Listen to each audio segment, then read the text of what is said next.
Assalamualaikum warahmatullahi wabarakatuh. Salam. Waalaikumsalam warahmatullahi wabarakatuh. Innalhamdalillah nahmaduhu wa nasta'inuhu may yahdihillahu fala mudhillalah wa may yudhlilillah fala hadiyalah. Asyhadu an la ilaha illallah wahdahu la syarikalah wa asyhadu anna Muhammadan abduhu wa rasuluh. Rabbi shrah li sadri wa yassir li amri wahlul 'uqdatam min lisani yafqahu qawli. Alhamdulillah pada malam kali ini kita masih dapat berkumpul di acara kajian online Magnet Rezeki yang ke-64 ya. Malam ini terima kasih untuk yang telah hadir di sini. Ada Bunda Aan, Bunda Rati, Pak Mirdan, Bunda Siti, Bunda Inom, Bunda Siti Soda, Pak Aceng, Bunda Primi, Bunda Tia, Pak Afan ya, Bunda Afan apa Bunda Lutfi, Bunda Eis. Waalaikumsalam warahmatullahi wabarakatuh. Bunda Wiwik ya.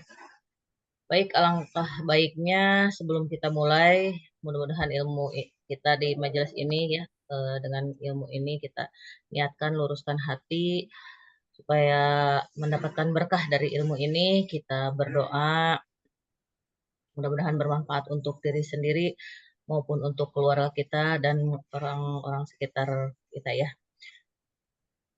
Al-Fatihah.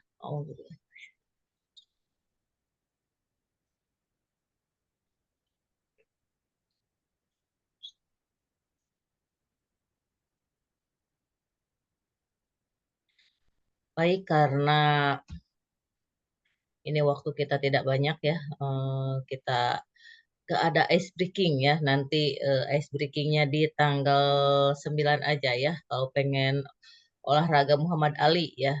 Baik, kita langsung ke acara inti, yaitu materi malam ini. Ada yang masih ingat nih, ada yang penasaran nih, boleh diketik di kolom chat ya. Yang penasaran malam ini, ada yang tahu temanya apa? Ya, temanya yaitu strategi lunas amanah. Nah, mudah-mudahan kita dengan hadir di kajian ini mendapatkan pemahaman, inspirasi, serta strategi agar lebih bijak dan mampu melunasi amanah ya, melunasi amanah atau utang dengan cara yang diridhoi Allah Subhanahu wa taala. Amin amin ya rabbal alamin. Ya, sebelum kita mulai saya sedikit berpantun dulu nih, ada pantun. Temu pantun di jalan kayaknya nih ya. Ke pasar membeli ikan bandeng. Cakep lah ya. Pulang membawa kue lapis pandan. Selamat datang di majelis penuh renungan. Bersama kita cari solusi lunas hutang atau lunas amanah ya. Kalau dengan saya udah pada kenal ya, saya sebagai host malam ini yaitu Bunda Holi ya, boleh dipanggil Bunda Holi, Kak Holi atau apapun lah ya, gimana nyamannya. Dan pemateri malam kali ini yaitu Bapak Mirdan, beliau sebagai Ketua Korwil Sikapura yang sudah sangat berpengalaman dalam berbagi ilmu tentang magnet rezeki dan pengelolaan keuangan dalam perspektif Islam ya. Dengan keahlian dan wawasan beliau ya, insya Allah kita akan mendapatkan solusi dan strategi yang akan bisa membantu kita keluar dari lilitan amanah dan meraih keberkahan rezeki. Baik, tanpa memperpanjang waktu, kita sambut Pak Mirdan untuk menyampaikan kajian tentang strategi lunas amanah. Dengan segala hormat, saya persilahkan. Baik, terima kasih Bu Holi. Alhamdulillahirrahmanirrahim. Assalamualaikum warahmatullahi wabarakatuh. Alhamdulillah Bapak Ibu semuanya, kita bisa bertemu lagi di KOMR yang ke-64 ini ya, KOMR, Kajian Online Magnet Rezeki yang ke-64. Saya doakan mudah-mudahan Bapak Ibu semuanya yang ikut di KOMR ini dibahagiakan dan dimuliakan oleh Allah Subhanahu wa taala. Yang sudah menyimak dan hadir di majelis KOMR pada malam hari ini, Saya ucapkan terima kasih. Yang on cam juga saya doakan mudah-mudahan hajat-hajatnya terkabul. Rezekinya 5 miliar sebulan insya Allah. Dan amanahnya lunas, dibayar sama Allah Subhanahu wa taala.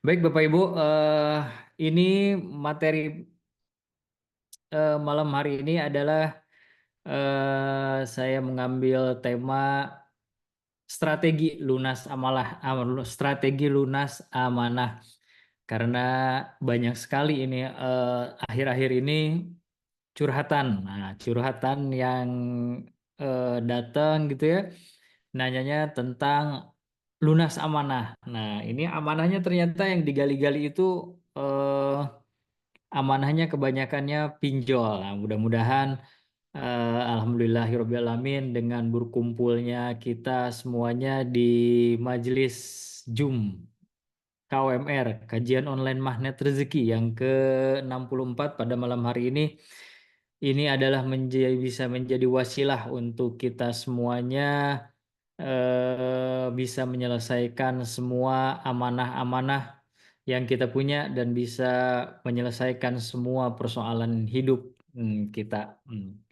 Nah, ini Tia, kembali lagi ke awal tadi, ini adalah saya ambil tema ini dari kisah-kisah eh, para pengamal ilmu magnet rezeki gitu ya, yang datang curhat tentang amanah-amanahnya.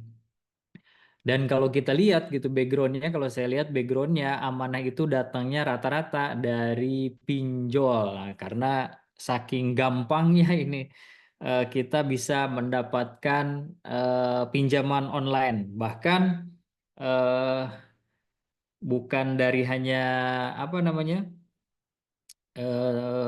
ada yang sekarang ini teknologinya nggak ada KTP pun bisa dapat pinjaman online. Nah, daripada punya KTP tapi orangnya nggak ada, katanya mendingan orangnya ada walaupun dia nggak punya KTP. Nah, itu sekarang dipermudah gitu untuk pinjaman-pinjaman seperti ini.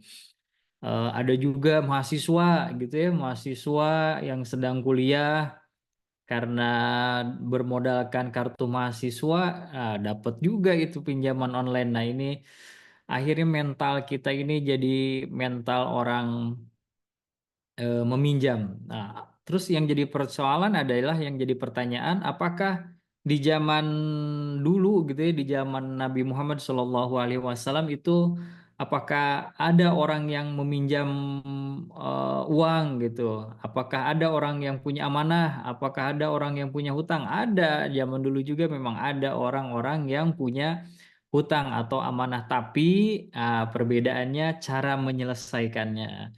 Orang sekarang dengan orang zaman dulu beda cara menyelesaikannya. Orang zaman dulu kalau mau pinjam itu ya sesuai dengan sunnah yang Nabi Muhammad SAW ajarkan gitu ya.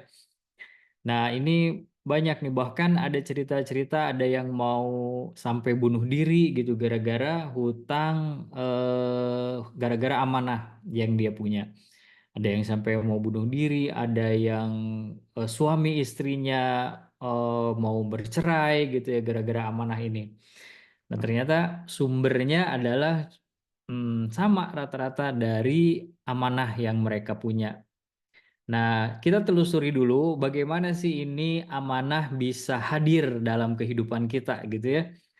Bagaimana amanah ini bisa datang dalam kehidupan kita. Nah, setelah yang kita telaah gitu ya, ini karena gaya hidup. Nah, kadang-kadang ini ada ada juga seorang istri yang datang gitu ya. Ngomong ada suami istrinya itu pinjam uang tapi tanpa sepengetahuan istrinya, tanpa sepengetahuan suaminya. Nah, ini saking mudahnya kita mendapatkan pinjaman zaman sekarang ini, akhirnya ya gitu, istri nggak pamit sama suami pinjam uang gitu. Bahkan eh, cerita guru saya ini ada istri yang pengen apa namanya mesin cuci. Nah, pengen mesin cuci, ngomong sama suaminya, "Pak," katanya, udah capek nih ngagesruk terus nyeseh nah gitu. Gimana kalau kita beli mesin cuci? Kata sang suami, nggak ada untuk sekarang ini untuk beli mesin cuci. Oh tenang aja katanya, pokoknya Bapak jangan ikut mikirin katanya. Pokoknya nanti tahu ada aja gitu mesin cuci. Akhirnya seminggu kemudian itu ada mesin cucinya dan suaminya nggak tahu kalau uang yang dibelikan mesin cuci itu adalah uang dari pinjaman online. Nah, itu yang jadi akhirnya jadi persoalan gitu loh. Tadinya capek gitu ya, ngagusrek gue terus nyese yang terus dia sweet tuh jadi tinggal tekan tombol akhirnya muter itu mesin cuci. Nah, udah gitu bisa meringankan tugasnya.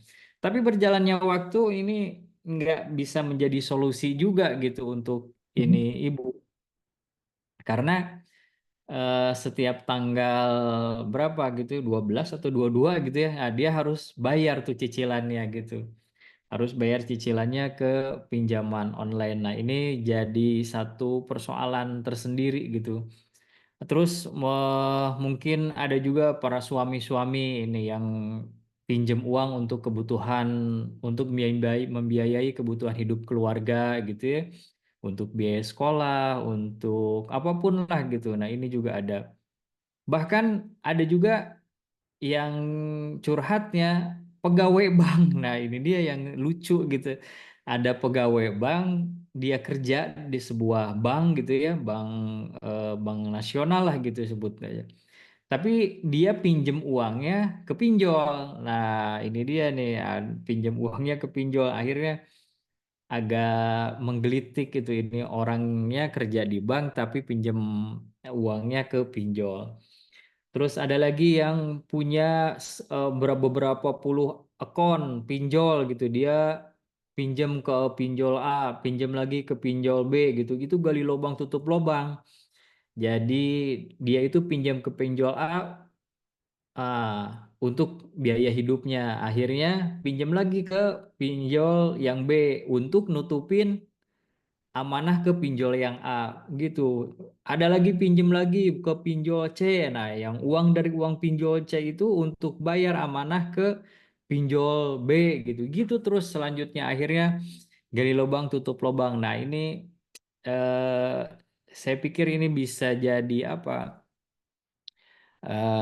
Hal yang serius gitu untuk kita selesaikan bersama gitu loh tentang persoalan amanah ini. Bahkan di kampung saya gitu ya di sana di kampung saya itu satu RW itu omset pinjolnya udah dihitung sama kepala desanya satu RW itu 2 miliar. Oh, dahsyat sekali itu.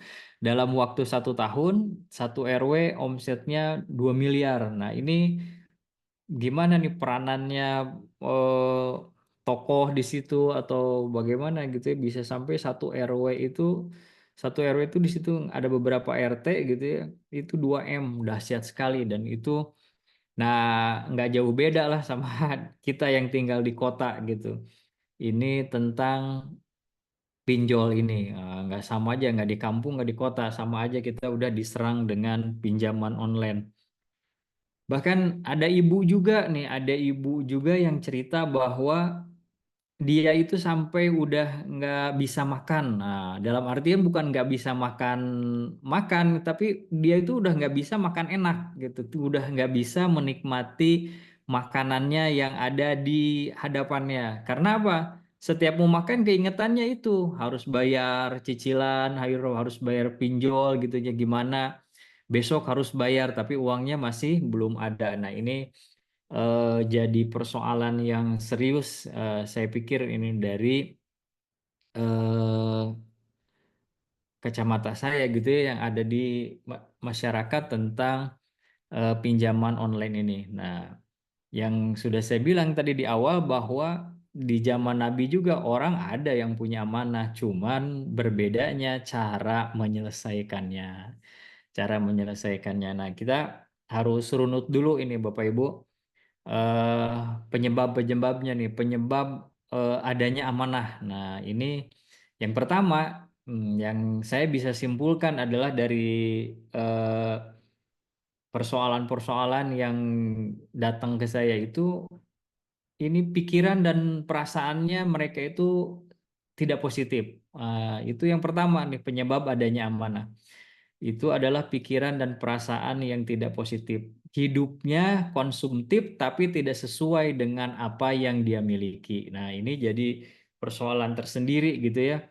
Banyak gaya gitu ya, banyak gaya tapi nggak mampu. Misalkan pengen handphonenya iPhone gitu. Nah, ini handphonenya pengen iPhone tapi nggak mampu. Nah, akhirnya pinjol. Solusinya adalah pinjol.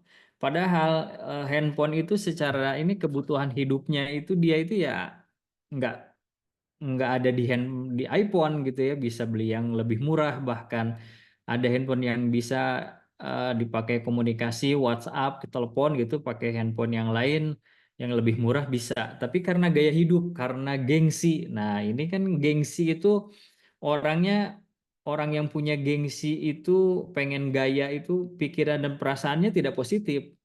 Kenapa pikiran dan perasaannya tidak positif? Karena dia itu memikirkan pergaulan, gitu ya, memikirkan pergaulan. Gimana nanti saya kalau nggak pakai iPhone, misalkan nggak bisa diterima di kelompok itu. Nah, itu kan udah pikiran yang nggak positif. Padahal belum tentu seperti itu. Nah, itu kita sendiri yang menyimpulkan bahwa kan kemarin-kemarin kan ada berita bahwa setiap ada peluncuran iPhone terbaru, nah hotel-hotel itu di kota-kota besar itu pasti penuh gitu, pasti penuh. Kalau kita pikir gitu ya, apa hubungannya gitu peluncuran iPhone dengan hotel-hotel yang penuh di booking sama orang-orang? Nah, ternyata banyak orang yang menghalalkan, terutama nih cewek-cewek gitu ya, ibu-ibu, ya para wanita lah yang pengagum iPhone misalkan, pengagum gadget, ini mereka rela menghalalkan segala cara hanya untuk mendapatkan sebuah gadget, gitu. Padahal ya sama aja gitu, karena pikiran dan perasaannya tidak positif, akhirnya dia bisa melakukan berbagai cara untuk mendapatkan sebuah gadget yang dikagumi gitu, menjadi eh, prestis lah buat mereka untuk menjembatani mereka dalam hal pergaulan. Termasuk ibu-ibu gitu, ibu-ibu bahkan ada yang pakai emas gitu, emasnya sampai sikut, padahal ada juga tuh yang sampai sikut gitu. Karena untuk apa? Ya itu untuk pergaulan gitu ya, untuk pergaulan biar bisa dikatakan hebat, biar bisa dikatakan kaya gitu. Akhirnya jalan pintasnya adalah mereka memaksakan kehendaknya gitu ya, memaksakan keinginannya dengan cara pintas, dengan meminjam pinjaman online. Itu yang pertama, pikiran perasaannya tidak positif nih, orang yang punya amanah. Yang kedua, itu adalah penyebab adanya amanah ini adalah orangnya sholatnya tidak baik dan tidak khusyuk. Nah, ini dia nih. Orang yang pinjam ke online itu eh, ini sholatnya itu tidak baik dan tidak khusyuk. Kenapa? Karena sholat itu bisa jadi proteksi sebenarnya, gitu ya, ke dalam perbuatan keji dan mungkar gitu. Nah, termasuk pinjaman online gitu. Padahal kita udah tahu tuh pinjaman online itu hukumnya seperti apa. Karena sholatnya nggak khusyuk, nah akhirnya dia goyang gitu. Tidak ada yang memproteksi. Padahal kalau sholatnya bagus, insya Allah itu akhlaknya kita atau kepribadian kita itu akan selalu terjaga kalau sholatnya baik dan khusyuk. Nah, ini karena sholatnya nggak baik dan nggak khusyuk gitu ya. Nah, akhirnya kan terus ketika kita udah masuk ke lubang pinjaman, ke lubang amanah, nah ini apalagi boro-boro mau eh, sholat dan eh, mau sholat khusyuk gitu ya, sholatnya baik dan khusyuk, mau berdoa aja udah nggak bisa, mau berdoa aja udah nggak bisa karena yang diingatnya ya ini gimana caranya bayar amanah gitu ya. bagaimana caranya mengingatkan temennya. Bahkan pinjol ini kan nanti ada berkelompok nih, ada 5 orang, 10 orang, nanti berkelompok. Kalau satu nggak bayar, yang lainnya harus nanggung. Nah ini kan jadi tanggung renceng gitu ya. Nanti mereka kan disumpah tuh, disumpah untuk selalu bersama-sama dalam apa namanya, membayar amanahnya. Nah berkelompok gitu. Mau share screen, Nah ini, Pak? Boleh, bisa. Share screen, udah jadi host, bisa. oh saya screen nggak usah lah, nggak apa-apa. Emang nggak ada materinya Bu Holi. Oh iya, silakan. Nah ini nggak apa-apa. Saya emang nggak bikin materinya. Nah ini sholat yang kedua, yang pertama, nah ini penyebab badannya amanah. Yang pertama pikiran dan perasaan nggak positif. Yang keduanya sholatnya tidak baik dan tidak khusyuk. Nah yang ketiga adalah ini adalah orang-orang yang penikmat kenikmatan sesaat. Nah, ini orientasinya selalu dunia. Nah, orang yang orientasinya selalu dunia akan mudah dijadikan teman oleh setan. Nah, akhirnya gitu. Ketika setan udah masuk, ya udah pokoknya yang penting keinginannya, kenikmatannya dalam menikmati dunia itu ditunggangi oleh setan. Nah, akhirnya eh, orientasinya, kalau udah orientasinya dunia, akhirnya segala cara pun bisa dilakukan oleh orang ini. Jadi zaman dulu itu ya, ada nggak zaman Nabi yang punya hutang? Ya ada, namanya sahabat namanya Abu Umamah. Nah Abu Umamah ini Muncik Sunda mau golar-goler we di masjid gitu. Abu Umamah itu dia tuh tiduran di masjid gitu dalam keresahan.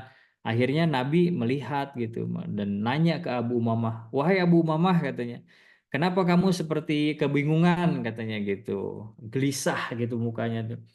Lalu Abu Umamah menjawab gitu, "Aku hutang-hutangku," katanya, "yang membuat aku begini ya Rasulullah." Nah, gitu.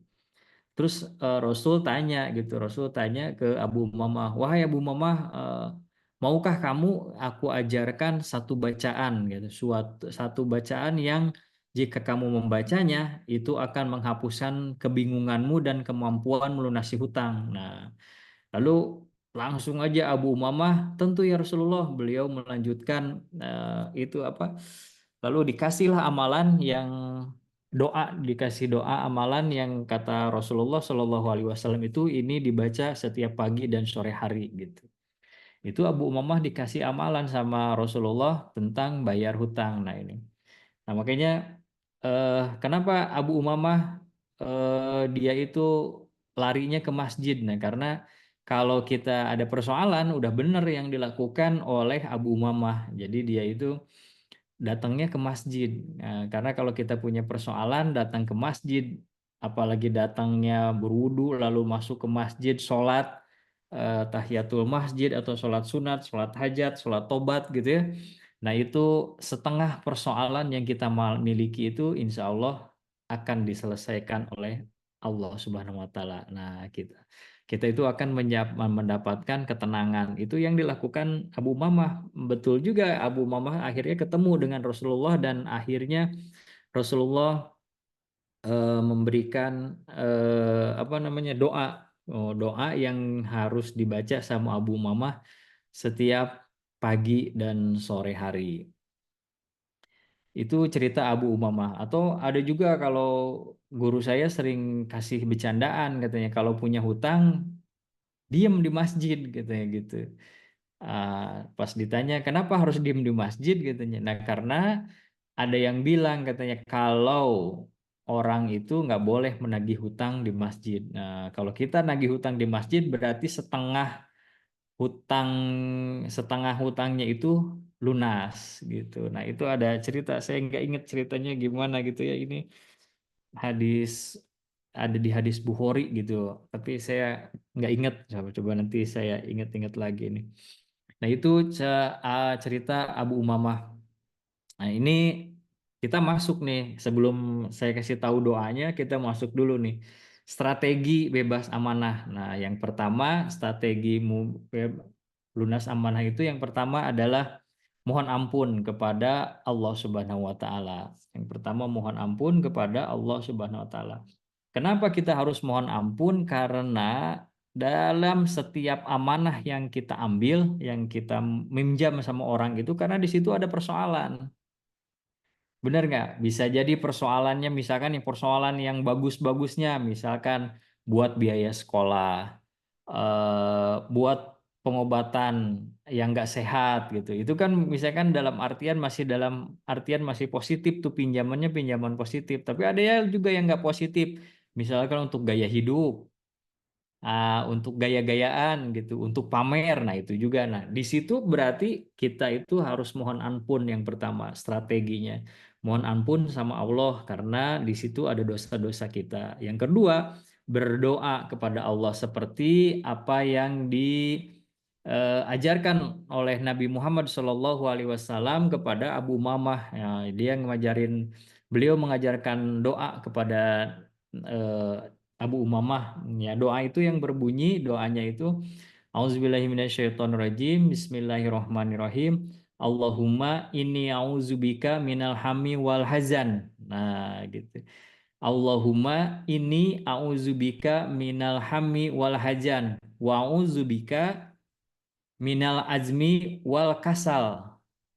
Wa'udzubika minal azmi wal kasal. Allahumma ini a'udzubika minal hammi wal hazan. Wa'udzubika minal azmi wal kasal. Lalu lanjutannya wa'udzubika minal jubni wal buhal.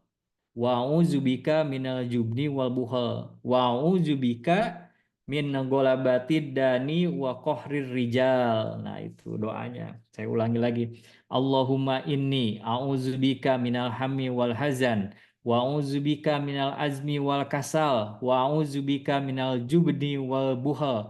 Wa'udzubika golabatid dani wa kohrir rijal. Nah, artinya ya Allah, aku berlindung kepadamu dari kebingungan dan kesedihan. Nah, ini dia. Kan orang kalau mau eh, ditagih amanahnya pasti satu ditagih amanah, yang keduanya lagi nggak ada duitnya buat bayar amanah, pasti dia tuh bingung dan sedih. Ya, ini doanya ini udah kita banget nih, bingung dan sedih. Nah, lalu kelanjutannya wa'udzubika azza minal azzi wal kasal. Aku berlindung kepadamu dari kelemahan dan kemalasan. Nah, ini dia. Orang sebenarnya kalau misalkan punya amanah, harusnya orang zaman dulu itu di zaman Nabi kalau punya amanah kerjanya makin giat. Biasanya kerja 12 jam misalkan jadi 15 jam gitu. Jadi 20 jam bahkan jadi 24 jam nggak tidur-tidur. Tapi kita zaman sekarang punya amanah tapi malah males-malesan buat cari uang untuk bayar amanah. Nah, ini wa'udzubika minal jubni wal bukhal itu, dan aku berlindung kepadamu dari kelemahan dan kemalasan. Dan wa'udzubika golabatid dani wa kohrir rijal. Dan aku berlindung kepadamu dari ketakutan dan kekikiran. Nah, gitu, ketakutan dan kekikiran. Kan orang yang punya amanah itu pasti takut. Nah, takut dikejar-kejar debt collector, takut dikejar-kejar sama pinjol gitu ya. Ketakutan dan kekikiran. Nah, bisa diprediksi bahwa orang yang punya amanah itu adalah orangnya jadinya pelit, dia jadi kikir gitu. Nggak senang sedekah gitu ya. Karena ya boro-boro buat sedekah, buat bayar amanah aja nggak ada. Dan aku berlindung dari lilitan utang dan tekanan orang-orang. Nah, ini yang yang diberikan oleh Nabi Muhammad SAW kepada Abu Mamah, doa itu.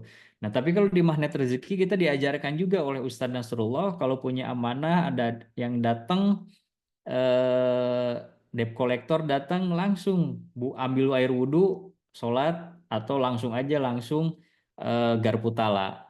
Langsung garputala, buka garputala, temukan ayat sifanya, ayat yang positifnya, lalu zikirkan. Nah, baru temuin itu si debt collector.